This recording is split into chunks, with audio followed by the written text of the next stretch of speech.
Hi, and welcome back to Presidio.codes. In video number 3, we're going to be taking a config generator that was submitted to us by one of our Presidio engineers, and it's basically a templating script to uh, take some variables from a CSV and create base configurations for some UC equipment.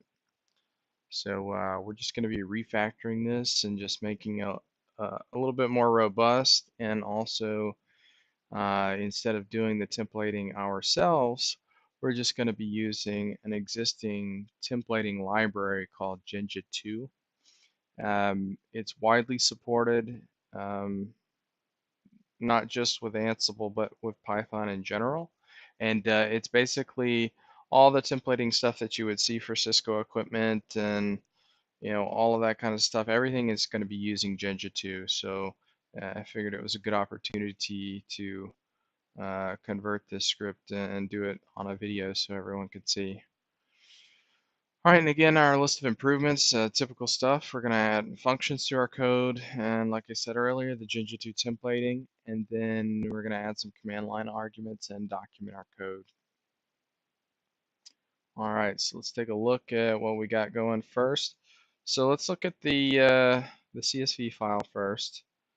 So it's just a series of information: site, host name, CUCM server, etc., etc.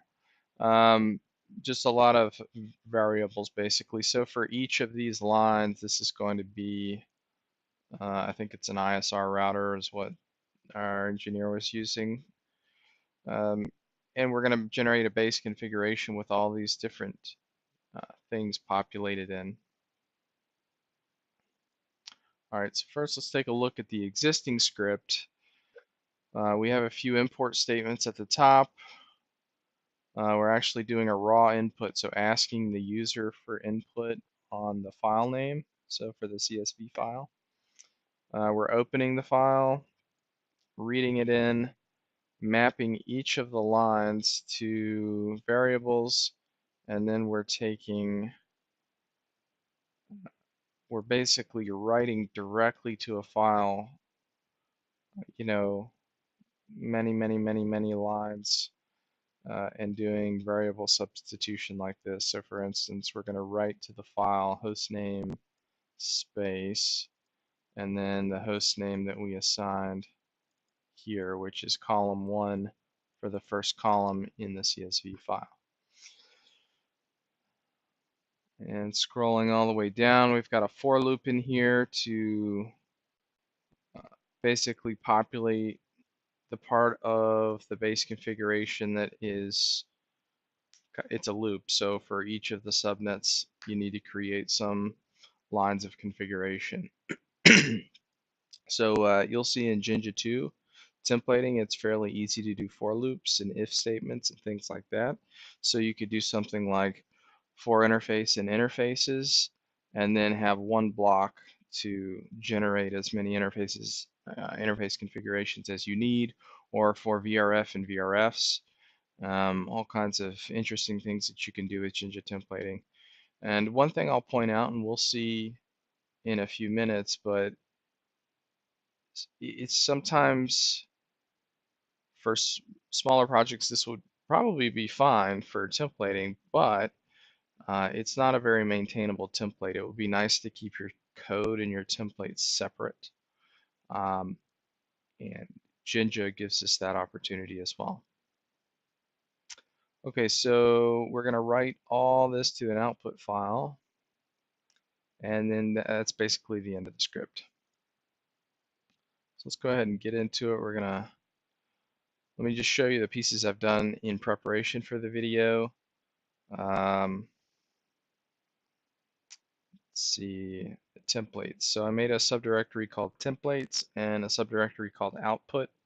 So we're going to read in our templates from here, and we're going to write out our final configurations to the output directory.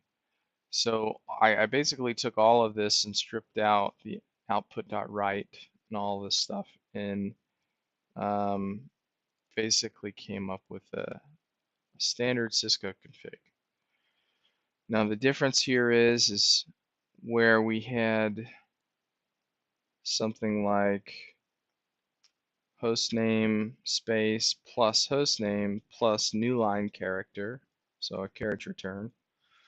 Instead of having a Python string concatenation like this, we can actually accomplish it by doing variable substitution with double curly braces.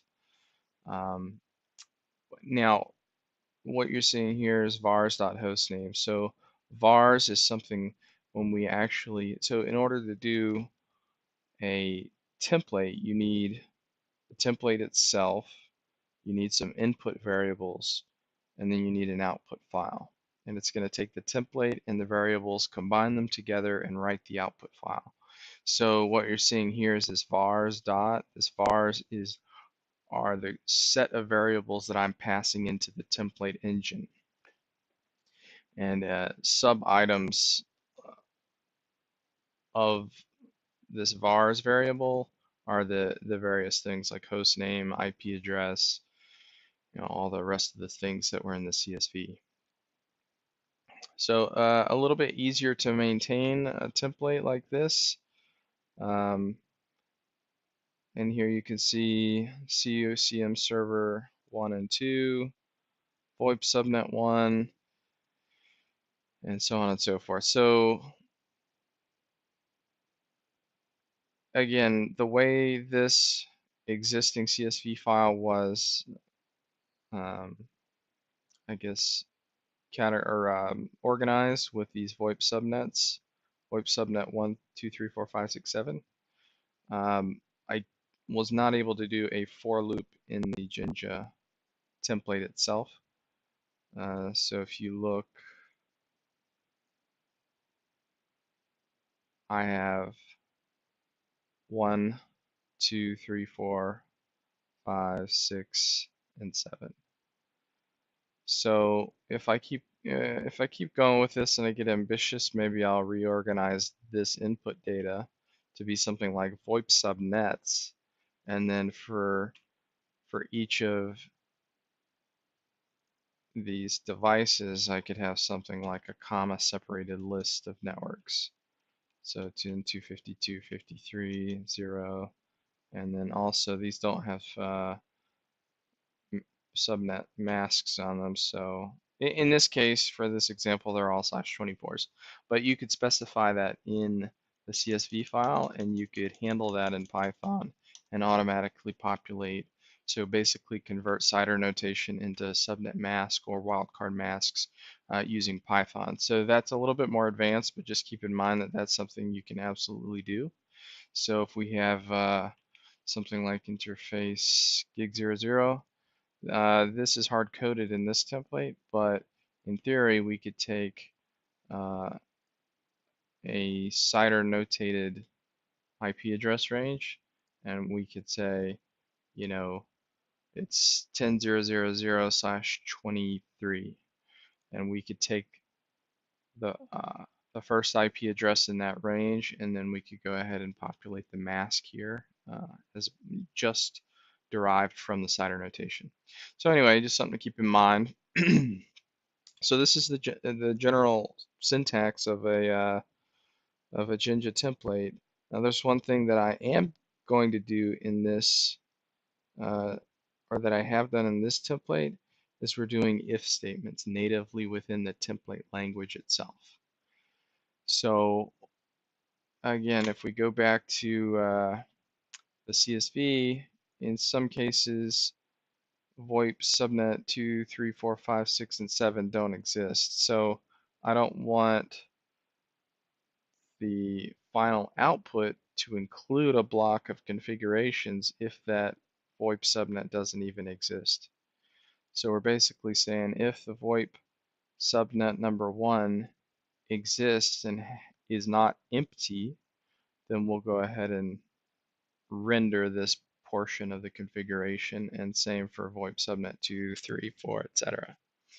So that's what we're doing there. And the fact that we have the ability to do if statements and for loops within our template language is pretty powerful.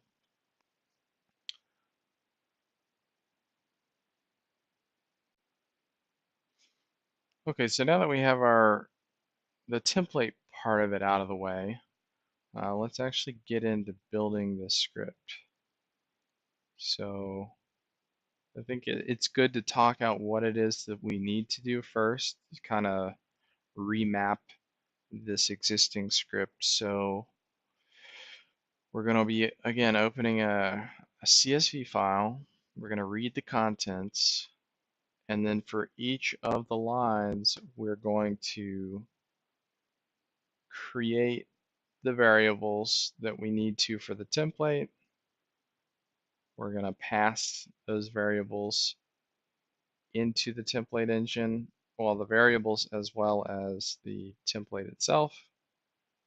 And then finally, we're going to render the final configuration and then write it to an output file.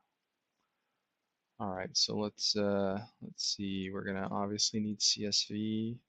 Well, let's put our shebang in here first. From the last video, if you're not sure what a shebang is, we go over that in video 1, or I think it was video 2. All right, so we'll do user bin in Python, and we're going to import CSV. And then also I'm going to do some arguments, some command line arguments as well. So we'll do arg parse.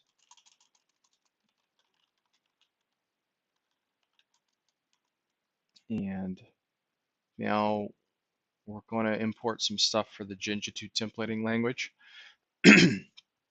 And don't think that I memorized all this in my head. No, I'm reading on another screen some of the documentation for Jinja.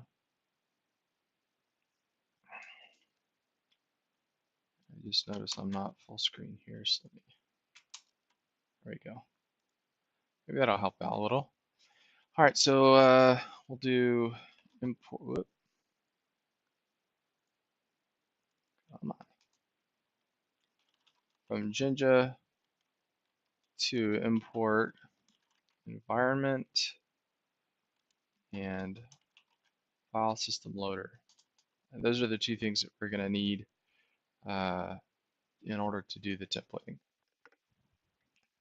All right, so we'll go ahead and create, well, let's just do our script setup. So we'll do if under name equals under pane.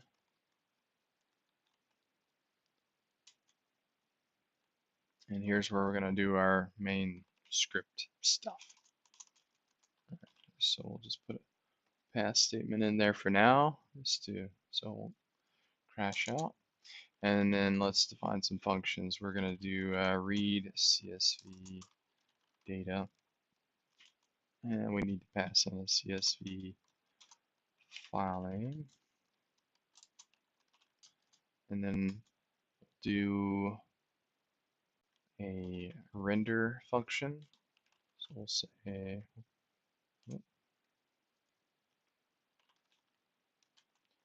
render config. And for this, we need to pass in two things. We need to pass in those vars. So in the temp, the overarching variables, or I guess the so vars is, I believe it's a Python dictionary. So we need to pass that into the template engine. So I'm just going to call this like context, but you can call it whatever you want. And then also we need to pass in a template name because we need to load in our template as well. So that'll probably be okay. And then we need a function to write the output file or files. And we're gonna need an output directory, where to store it, output file name. And then we also, so that I guess it's important to understand that the render function is not actually writing to a file, it's writing to a variable. And so we have to run, we're going to run our render. We're going to take that render data and pass it into our write file function. Okay, so I think those are the things that we'll need for this. All right. So let's see. All right, so CSV list, we're gonna do something similar to what we did in the last video.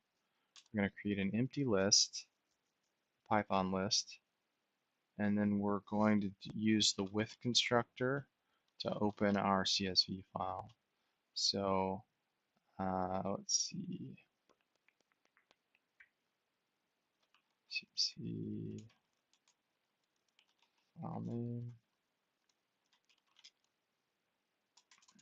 Let's call this data.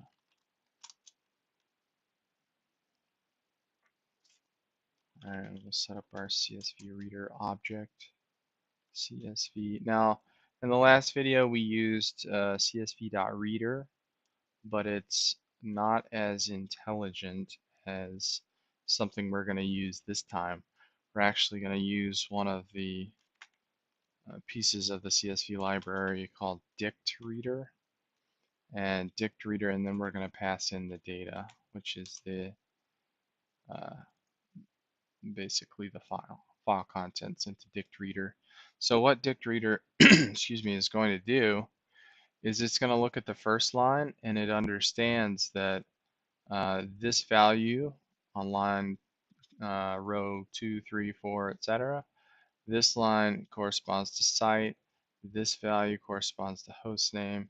This one's to the site name, etc. So it will make a Python dict for us directly from the CSV.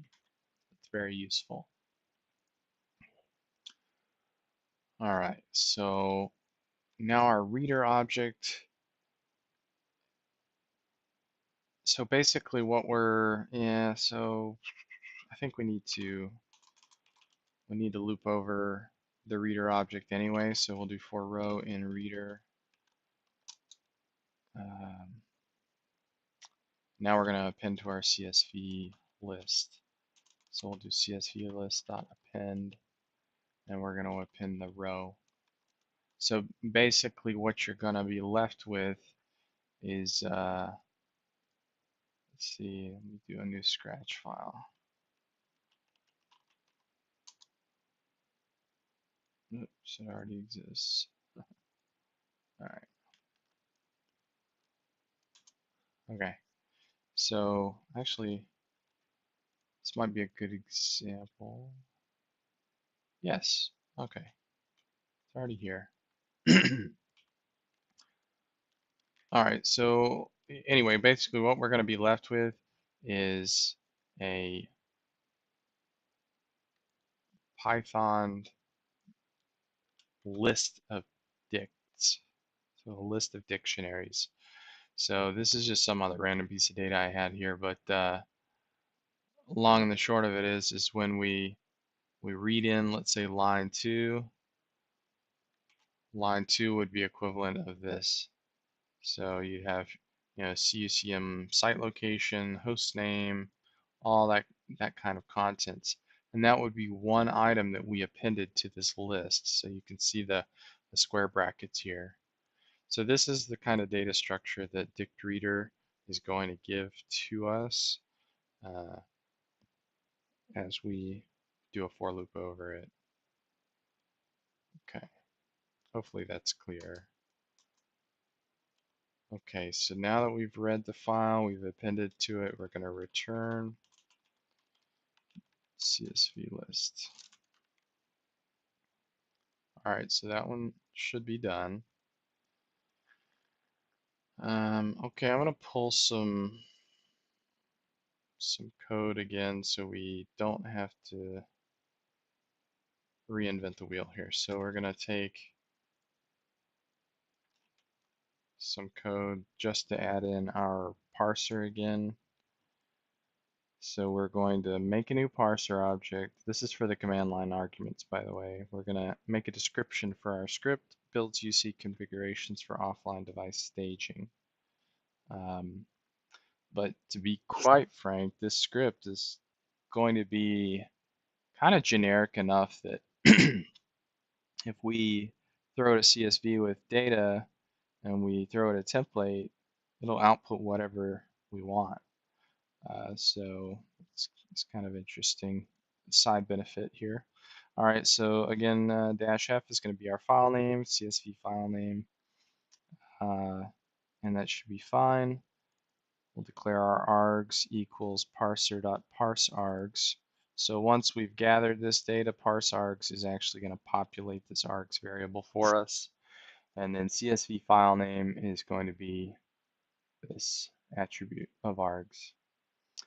So that is not, well, yeah, okay.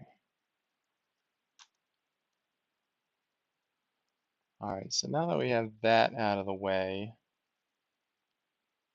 let's think about,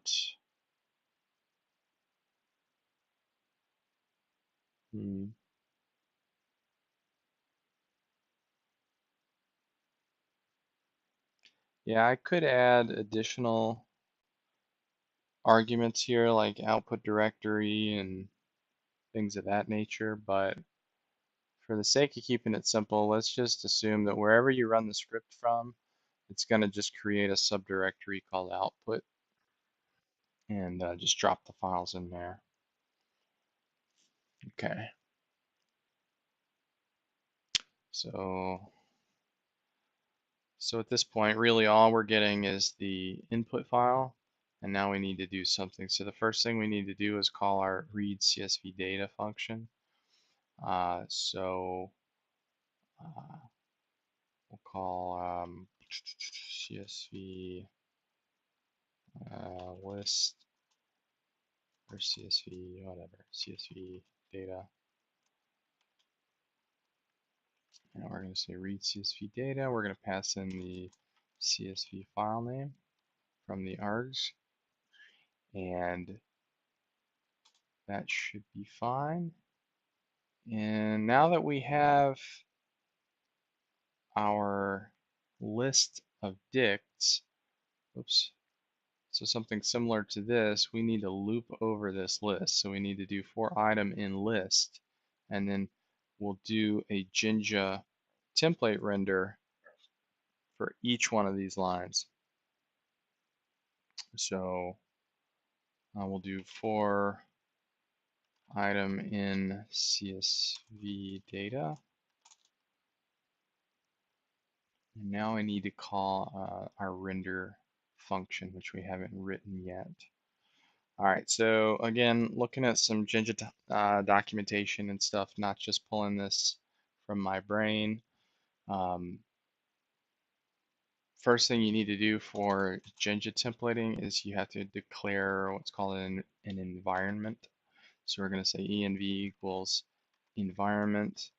And again, that's just the one that we imported up here. So from Jinja 2, import environment. And now inside of environment, there's a parameter called loader, and we're going to do file system loader here. And all that I'm telling it here is look in the current directory for templates. And I could say look in the current directory / templates. That's okay too, but I think I'm just going to specify the templates directory down here in the main section of our script. So for now, we'll just leave, say, current directory. That's where we're going to look on the file system for templates and such. All right, so now that we have our environment, we need to define our template file. So our template is going to be environment.getTemplate. So getTemplate is, again, pulling directly from the Jinja 2 documentation. It's a method within the environment. Okay, so get template, and then we're going to So we're going to pass in the template name. So I don't even need to, I don't want to hard code things here. So we'll go ahead and do that. And I think, let's see, I think this will work. So we'll do template.render. And now here's where we pass in our variables. So we're going to tell it, all we've given it thus far is where to look for the templates, what the template name is, so the file name for this, which is uc-base-template.j2, and we're going to return the rendered template, so template.render, and here's where we pass in the variables. So this vars keyword here, I could say, whatever, and then in our template it would be whatever.hostname. So in my head it makes sense to just call this vars, so I'm passing in vars here. And vars is going to be equal to context. So context is what we're passing in as a parameter to this function. So if you recall down here, we're going to do for item in CSV data, and then we're going to pass in, we'll see, rendered text equals, and then we're going to call our render config function. Now, we got to pass in context. So what is context? Context is item. So for each row in our CSV data, as the equivalent of a dictionary, a Python dictionary. So we'll say so render config with this dictionary, the current one, and we also have to pass in a template name. So here's where I'm going to hard code this and just say templates /uc base template.j2. And so we're giving our render function enough information to go ahead and complete. So this single row in our CSV data is a dictionary, a Python dictionary. It'll be passed in as context. And then when we go to render it, we're saying vars equals context. So that's how we're basically passing in our data to the template engine. Hopefully that's clear. Okay, so at this point, this variable down here, rendered underscore text, should be a complete Cisco config that's been run through the template engine. So the only next step after that would be go ahead and write the output file. So it will call our write file function. We'll give it an output directory. So we'll say current directory /output. And then the next one it needs is an output file name. So the item, if you recall, is a Python dictionary, and the dictionary keys are equivalent to the column headers. So for the output file names, I probably just want to call it hostname.txt. So it's clear to us when we look at our output directory which device we need to throw the config on. So we will do item hostname. Okay. And then we also need to pass in our rendered data to that function, which I haven't written yet. Okay, so we're going to pass in rendered text. And that should do it. Once we write the write file function, we're going to pass it a directory, a file name. Whoops, I need to change that item hostname plus .text. Okay, so this will be output file. Oh, you know what? So these are going to get concatenated together, so we need to put a trailing slash on our directory. So it'll write to output / hostname.txt. Okay. Now we need to write our output function. All right. So we'll use the with constructor since we're doing file handling. It's just easier. And we'll say with open, we'll do output directory plus output file name. And then we're going to open this file as write mode so we can actually write to the file. We're going to call it as f, and we'll do f.write, and we're going to pass in the rendered, I'm sorry, it's actually this, render data. There we go. Okay, and I don't have to worry about closing my file because the with constructor is going to do that for us. So I think this should work. Let's see. Let me go ahead and double check this.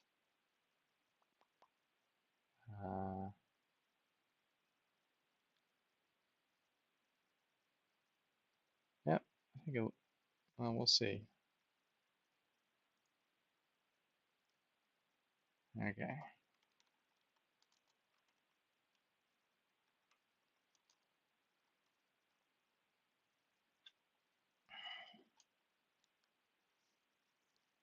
All right, so I'm going to change the file permissions on this file to executable. So we'll say +X to add the executable flag.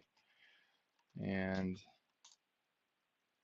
since we put in the shebang, we will be able to just execute the script directly.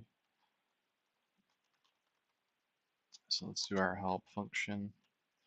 Okay, we'll do -f, and it's our test gateway.csv. Okay, so we didn't get any feedback, but that's good, I suppose. It didn't crash. Now let's see. Yes, good. We have output files. So let's take a look at one of these output files. So seems to be working fine. We've got our full configuration. So host name has been substituted. We've got our VoIP subnets in here. Let's see if we can find that for loop. Here it is. No, where is it? I passed it.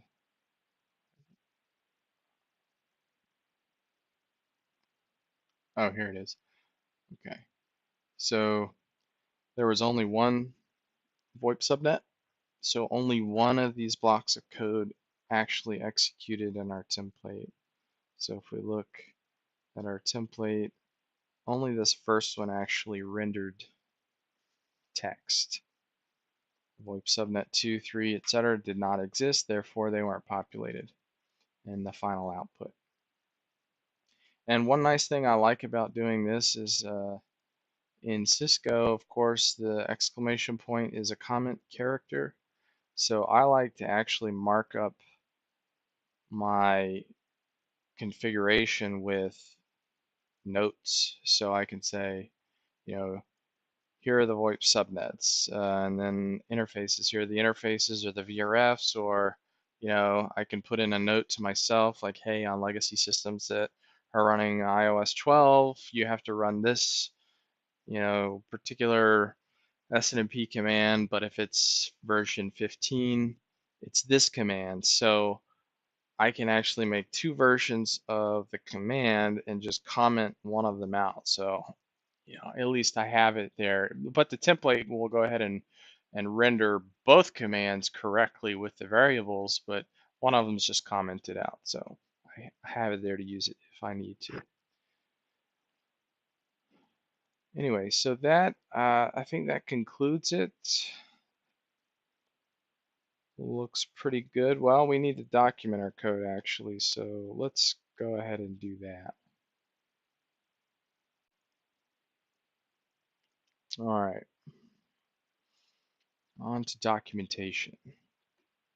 So first we'll document, we'll do the triple double quotes, and since we already built our function, it automatically understands the parameters that we need to pass in. So this function is going to read in CSV data for the template engine. And the CSV file name is just a string sensitive, and the return, we are going to return a returns a Python list of dicts using CSV.dict reader. Okay, this should be clear enough. And our render config, this takes variables and a template and renders it. So that should be fine.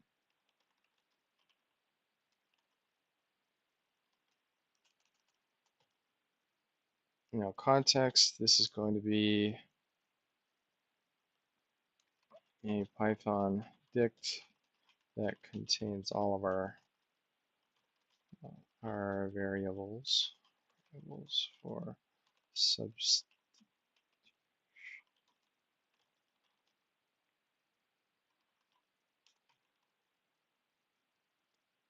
Okay, and the template name.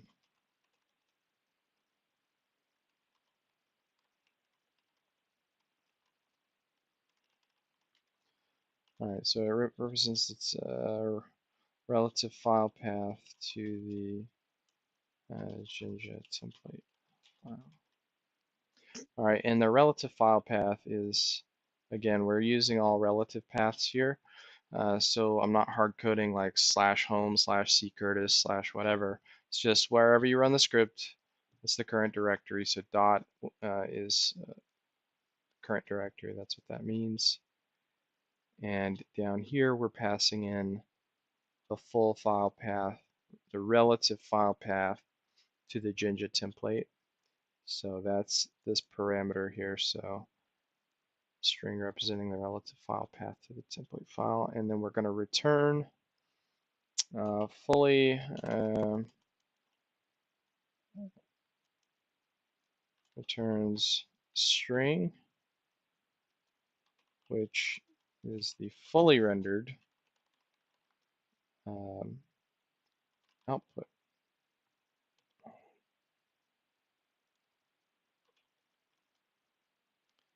Okay, and now our write file, fairly self-explanatory, but may as well. Okay, writes the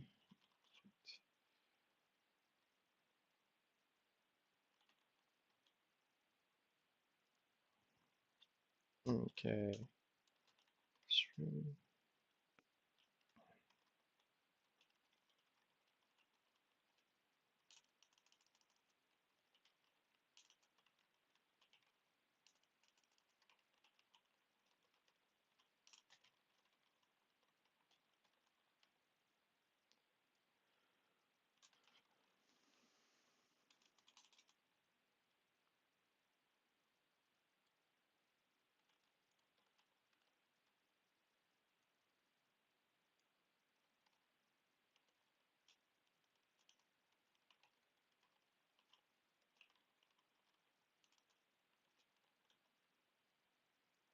All right, and render data.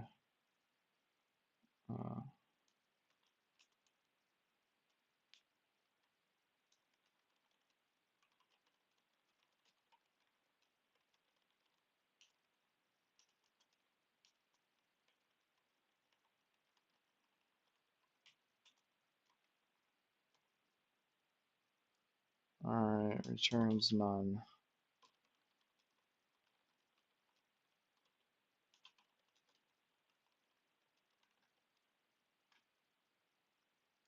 All right, and down here, da da da da da, and okay, we'll make a comment here, looping over our CSV data. Each item in the list is a Python dict. So just by making a few notes, like when I come back and look at this, I'll immediately know that, okay, it's a list of Python dicts. That's the main problem with not documenting your code. It's not that you can't necessarily read this. It's like you don't remember what this function returns. Like what is this? Like template.render, what is that? Well, now that we know what it is, it's just a string that's our rendered output. So that's really where I get into trouble if I don't document my code, is I can't remember what the data structures are for instance, the things that you pass in and the things that you're returning. All right, so this looks pretty good. I'm going to go ahead and save it, and we'll go ahead and do a git commit on this. And we'll do a git add, git commit. All right, we refactored our UC config generator script.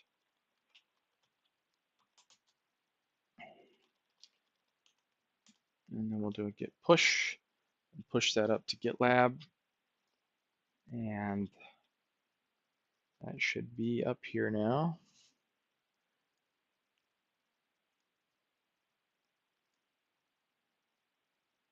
Yes, it is. Okay. All right. Well, thanks for watching, and hopefully we'll have another one soon. And if you want to chat about this or have any questions on the video, make sure you jump into the Presidio.codes chat room on Cisco Teams. And if you have a script that you would like to see in the next video or an idea for a script, just let us know in there, and we'll see what we can do. Thanks.